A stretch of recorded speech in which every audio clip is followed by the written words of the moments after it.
L'actualité, bien filtrée par des professionnels de médias, c'est sur Scoop FM. Suivez nos éditions d'information sur nos chaînes partenaires à Lubumbashi, sur Sky Radio à 6h, 9h, 12h, 15h, 19h et 21h. À Kipushi sur la radio communautaire Moïseni à 9h, 10h et 21h juste. Mais également sur Kipushi 24 à 8h30, 12h30, 16h juste, 18h30 et 21h30.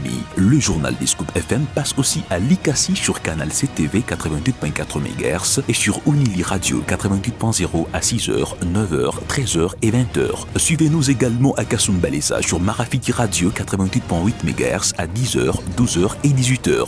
Suivez-nous également en Bougimaï sur Télédiéba 89.1 MHz à 7h juste, 15h juste et 23h juste. Scoop FM, l'actualité est en continu sur notre page Facebook et sur notre chaîne YouTube.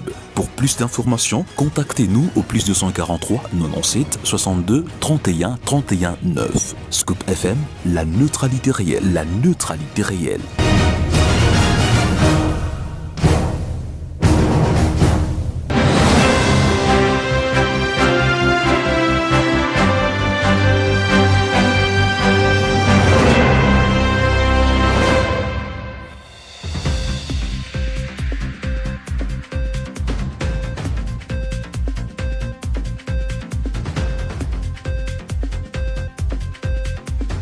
Un seul titre à la une de ces journaux.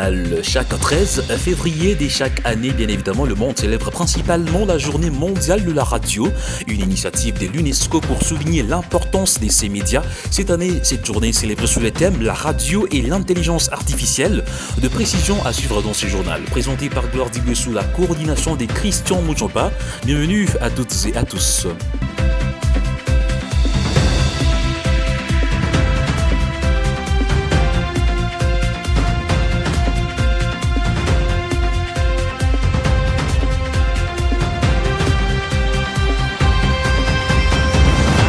Tout d'abord, la République démocratique du Congo a officiellement pris acte de l'initiative portée par le président angolais Joao Lourenço en faveur d'un retour durable de la paix dans la région des Grands Lacs. Dans une déclaration rendue publique ce 13 février 2006 à Kinshasa, les autorités congolaises saluent les efforts constants de l'Angola pour favoriser la stabilité régionale. Kinshasa informe l'opinion nationale et internationale que le président de la République a accepté les principes d'un cessez-le-feu dans un esprit de responsabilité et d'apaisement en vue d'ouvrir la voie à une solution pacifique au conflit en cours.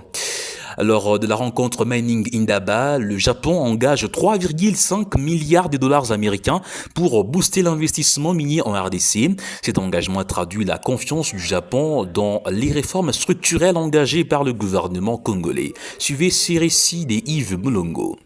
Le ministre des Mines, Louis Kabamba Watoum, a conduit une série d'échanges stratégiques avec des partenaires internationaux de premier plan, illustrant les regains d'attractivité du secteur minier congolais et le retour affirmé de la RDC dans les cercles de destination minière crédible et compétitive. Moment fort de cette séquence, la rencontre avec la délégation japonaise conduite par le vice-ministre de la coopération internationale a débouché sur l'annonce d'un appui financier de 3,5 milliards de dollars américains.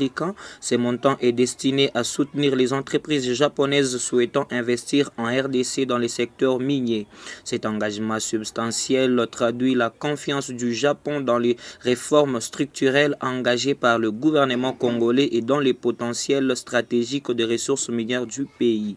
Parallèlement, le ministre de Mines a échangé avec la délégation de l'Union européenne sur les axes clés tels que la transformation locale des minerais, le développement des chaînes des valeurs, les minerais critiques, la digitalisation des données minières et l'extension du projet Umicore. S'inscrivant dans la vision du président de la République, Félix-Antoine Tshisekedi Tshilombo, mise en œuvre sur la coordination de la première ministre Judith Suminwa Tuluka, cette dynamique confirme une orientation importante, faire du secteur minier un levier de souveraineté économique, de création d'emplois et de valeurs ajoutées durables au bénéfice du peuple congolais.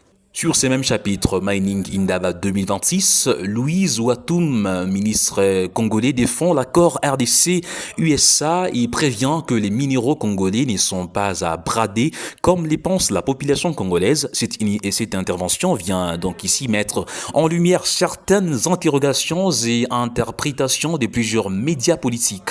Une fois de plus, Yves Molongo pour le commentaire. À marge du Mining Indaba 2026 à Cape Town, le ministre de Mines Louis Ouatoum Kabamba a livré un message ferme et sans équivoque sur l'accord stratégique en discussion entre la République démocratique du Congo et les États-Unis.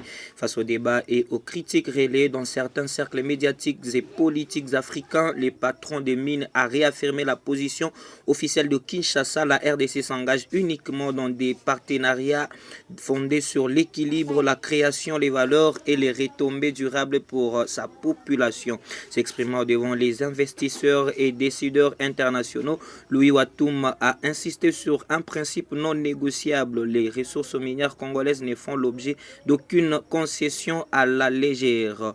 Contrairement à certaines interprétations, il a précisé que la coopération avec les États-Unis ne repose sur aucun ultimatum, mais s'inscrit dans une logique de discussion ouverte entre partenaires souverains, dans le strict respect du code minier congolais et des intérêts des deux pays. À l'Indaba, la délégation congolaise a ainsi présenté cet accord comme un cadre stratégique de dialogue destiné à identifier et développer les projets d'intérêt mutuel, notamment dans les contextes sensibles de minerais critiques. Les messages portés par Louis Ouatoum à Cape Town se veut important. La RDC assume pleinement ses choix, défend ses partenariats et entend se positionner non plus comme un simple fournisseur des matières premières, mais comme un acteur stratégique incontournable sur l'échiquier minier mondial.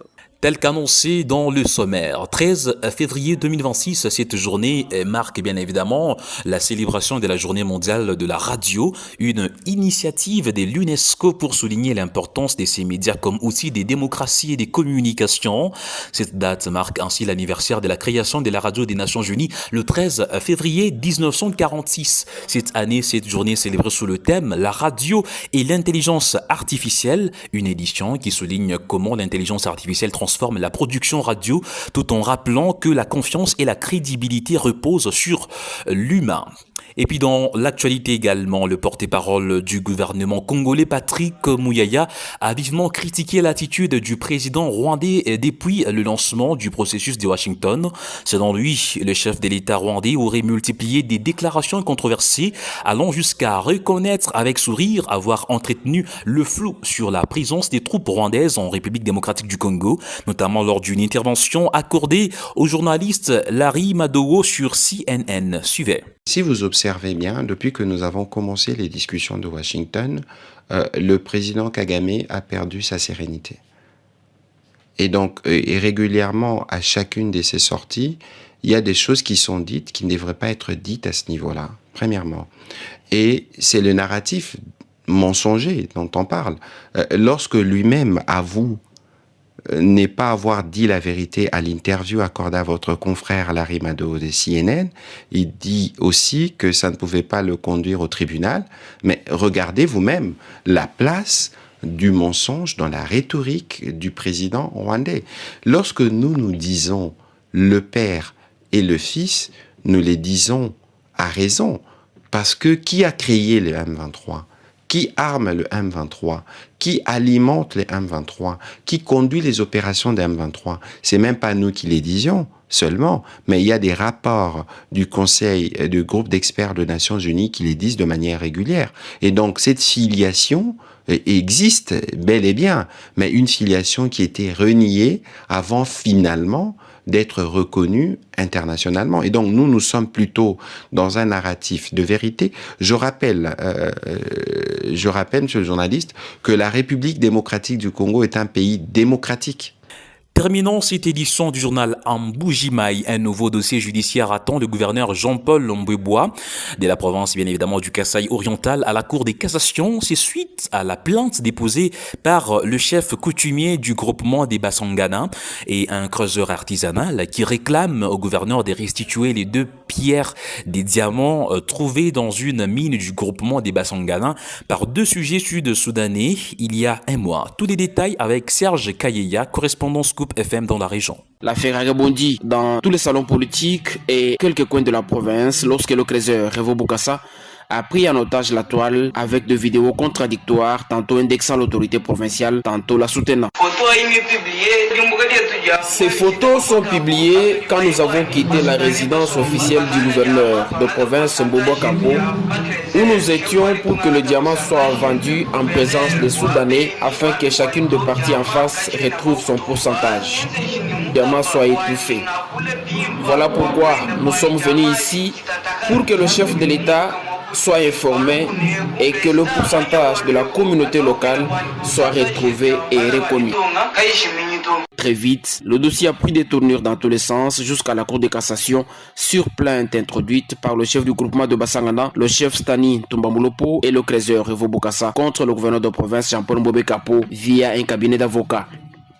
Une démarche dénoncée par l'autorité provinciale au cours de son adresse du salut au drapeau lundi 9 février 2026. Les amis sud-soudanais sont arrivés au Kasaï oriental pendant que le gouverneur de province qui vous parle était à Kinshasa dans des ennuis judiciaires. Quelques individus se sont permis d'aller à Kinshasa déposer une plainte contre le gouverneur de province et l'un membre du comité provincial de sécurité. Il y a des vidéos qui continuent jusqu'à aujourd'hui. C'est pour vous dire tout simplement qu'il y a des personnes mal intentionnées qui veulent ternir l'image du gouverneur de province et du comité provincial de sécurité. Jean-Paul Mbobé Kapo parle d'un dossier sale avant de mettre le vœu de voir les enquêtes déclenchées. C'est donc un dossier faux. Ils sont allés à la Cour de cassation. Nous saluons cela, mais nous voulons que l'enquête soit menée. À toute la population de sa province, il a demandé le calme et n'a cessé de brandir son innocence. Ce jeune s'est même permis de dire qu'on lui a brandi les armes pour faire une vidéo qu'il avait faite pour démentir ce qu'il avait fait en premier lieu. Je demande à toute la population d'être très calme et sereine. Nous n'avons jamais ravi le diamant d'autrui et nous ne pouvons pas le faire. Ce dossier, c'est tout simplement un complot contre la province et contre les autorités de la province du Kasaï oriental. Les deux plaignants sont à Kinshasa où ils attendent la fixation du dossier. Bujumaï, Serge Kayeya, Wamulumba, Scoop FM. Mesdames et messieurs, ainsi nous mettons un terme à cette édition du journal sur votre radio. Merci à vous de nous avoir suivis. Prochain rendez-vous demain. D'ici là, portez-vous très bien. À très vite.